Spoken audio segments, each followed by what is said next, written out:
I'm Jake. I'm Tom. And we are VIMTV, Velocities in Music, the best kept secret in music reviews. We like post-rock.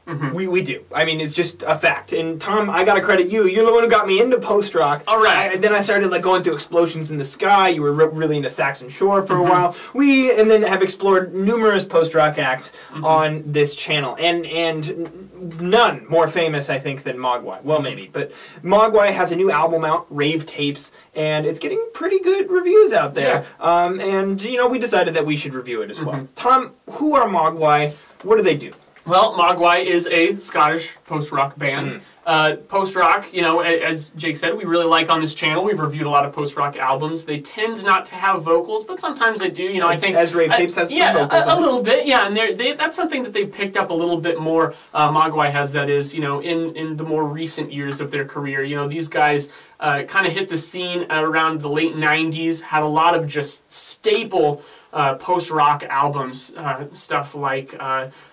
Rock Action, Young Team, stuff like that. Really, really powerful albums. And what I like about them is that they are very well-rounded. You have, you know, a good kind of standard guitar, bass, and drums attack, but they're also really good at incorporating a lot of other instruments, and also just not showboating. They don't rely too much on any one aspect of their sound. They're good songwriters. That's what I love. They're not just all about like flashy guitars or anything like that. They're all about the songwriting, but they're good enough instrumentalists to be able to accommodate any of that. And also, I feel like they're a little bit more diverse. You know, where Explosions in the Sky, for instance, terrific band, but they play one mood. Exactly. One mood. Exactly. They play more towards the somber, introspective side of things. Big bills. My relative just like died. I'm really sad. Exactly. And then you have like post-metal bands like Russian Circles. You know, another one that we had reviewed recently was Pelican, right? And those bands, you know, they're hard-hitting, they're heavy. More bombastic. Exactly. I feel like Mogwai can do any of those extremes and everything in between. They're like the Swiss Army knife of post. There you go. That's a good tag. I'd throw that at them. The Scottish Army knife. Very important distinction if there. That's a thing. In kilts. I don't know. In kilts, too. Now coming to Rave Tapes.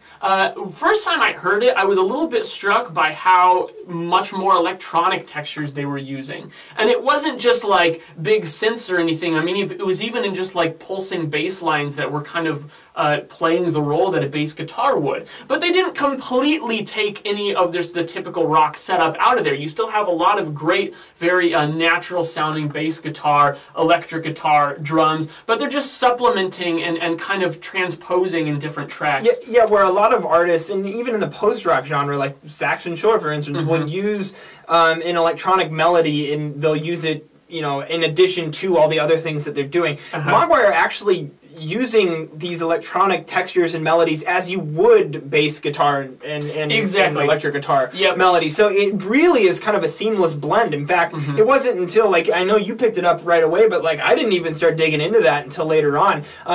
Mostly, you know, the track 3, Remudered, a mutual track pick of ours, Tom. I mean, that track is almost entirely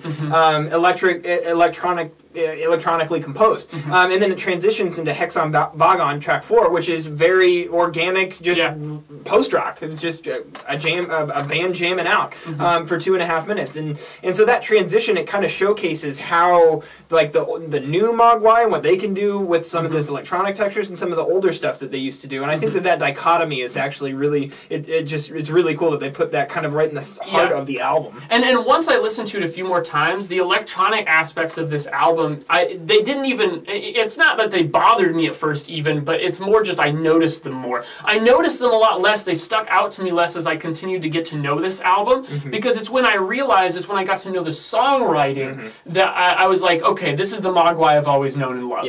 And it's not like they've completely avoided electronic textures and little subtleties in their past work. They've incorporated it before. It's not like this is their first rodeo with that. It's just that I feel like it's a little more upfront in the mix and in the role that those pieces are playing. Okay, one thing we got to get to is track 5. Okay. Repelish. Yes. Let's dive into that one. So this is the Led Zeppelin track. Yes. We have to have a Led Zeppelin track on every set that we review. So this is it. And essentially what you have is just, I don't know, I wouldn't even say, well, I would say that the music is, the songwriting of this track, if you took the vocal I don't know if it's would you call that a sample? I mean, it's kind of a story, kind of a narrative. Kind of placed over the music and just kind of cut and pasted so that it makes sense with how the song is structured. But the song is actually just kind of a laid-back post-rock song with that's just very structured, I would say. But really, you have this story of this guy who's listening to the Stairway to Heaven, and he is I think coming from a Christian background, and he's playing it backwards and hearing these satanic messages, and then at the end of the song, says that God says Satan needs to perish, and therefore all rock singers need to perish too. And what about you? Which I think makes a big statement on this album, and I'm not necessarily saying that Mogwai's getting into that vibe, especially since it contradicts so much with the title of the last track, which the Lord is out of control. So, but the point is, that's none of what you hear on that track is really the point of the track. The point of the track is to make a statement, make you think, and then bring you closer to the music, which as a synthesizing or songwriting device is quite powerful, and it totally works, because I mean that song, it's track 5 on a 10-track album. It is placed squarely in the middle. You are going to focus on that song when you get to it, and you're going to go, what is going on here? Plus, it's the first vocals that you really hear on this record. Exactly, and it's not singing, it's just talking, but like you said, the way that they piece it against the musical background is very deliberate and very precise. They are absolutely trying to make you think and trying to get a reaction out of you, and I think that's a really cool approach, especially right in the middle of a post-rock album when you've heard a lot of different sounds, a lot of different moods on the first 4 tracks. Then you get to that, then you move on to the back half of the album, and it's very nice in kind of breaking the album up a little bit, but providing some variety without absolutely killing the flow. Yeah, the cool thing about it too, and where they placed it on the album, they've showed you a lot of their cards in the first 4 tracks. They've given you a major look at what Mogwai in 2014 is and what they do. And then, if they were to just rehash that and just continue that on, this album might actually get stale, and it's a little bit harder. I mean, post-rock is inherently progressive, so it's a little bit harder for post-rock albums to get stale just because they're just naturally progressive, lots of ideas, things like that, and lots of energy. But you beat any idea to death, it will get stale after a while. But then they just completely, I guess, reinvent the album by putting that song where they did. The second half of this record is much darker. Yes, especially the last 3 tracks. Yes, absolutely. And in track 8, Blues Hour is, I mean, it kind of, that track also has, at least parts of that track, it's also a very structured track. Parts of that track have vocals, and it's almost like a hymn being sung. It's very just, I wouldn't say, kind of monotone, but it's very low vocals, just kind of being sung in a hymnal sort of way. But then just these apocalyptic,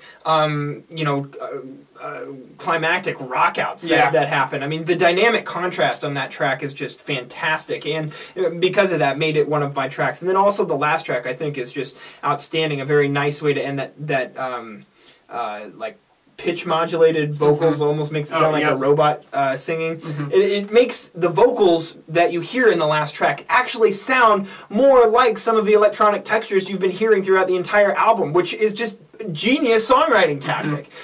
Yet it just has a very kind of moody, introspective end to this kind of all over the place album that is just a nice way to close it. I think it sums it up well. It does. It wraps it together. It makes it that package deal of an album that we're looking for. I think that this was a much stronger effort than their previous album, Hardcore Will Never Die, But You Will. I'm really excited to see where these guys are going next. I think they have yet to really disappoint. They've remained very intriguing. I think Rave Tapes is going to be, I think, one of the highlights of their career. So. Yeah, this is a great album. I'm going to give this an 84. I'm going 84 too. So 84 is a very, very good record, even though, in school that was a B.